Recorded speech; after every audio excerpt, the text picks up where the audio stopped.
Don Heights tower मंडराता है। इसका गहरा सिलहूट रात के आकाश को भेदता है, जो आशंका की छाया डालता है। सायरा भयावह टावर के सामने खड़ी है। उसका चेहरा थकान और आशंका का कैनवास है।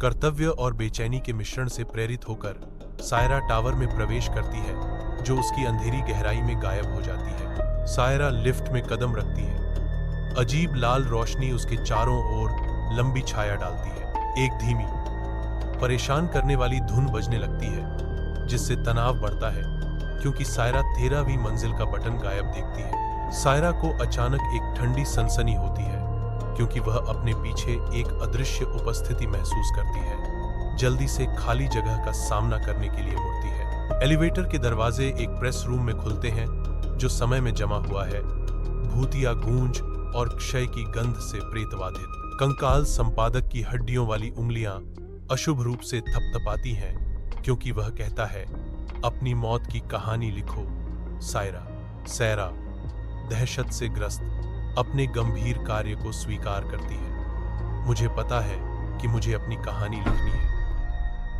एक तीखे कमरे में रामिन खुद को अलग थलग पाती है। खाली दीवारें उसकी अकेलेपन की गूंज करती हैं।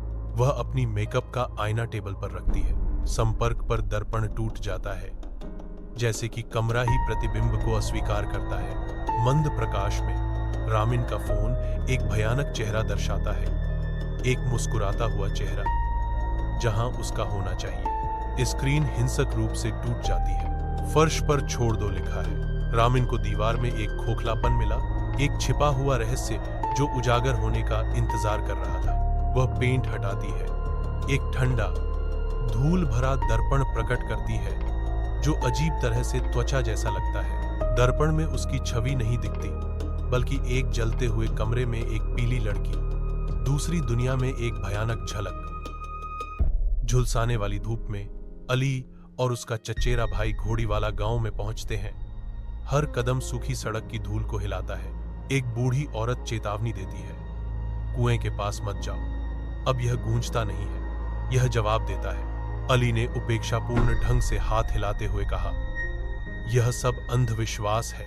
एक पुरानी पत्थर की कुआं बेलों से ढका हुआ गांव के बाहर खोज का इंतजार कर रहा है। जैन अली को चुनौती देता है, अपना नाम चिल्लाओ, देखते हैं कि क्या यह गूंजता है। अली धीरे से जवाब देता है, अली। बस एक हल्की सी फुसफुसाहट वापस आती है।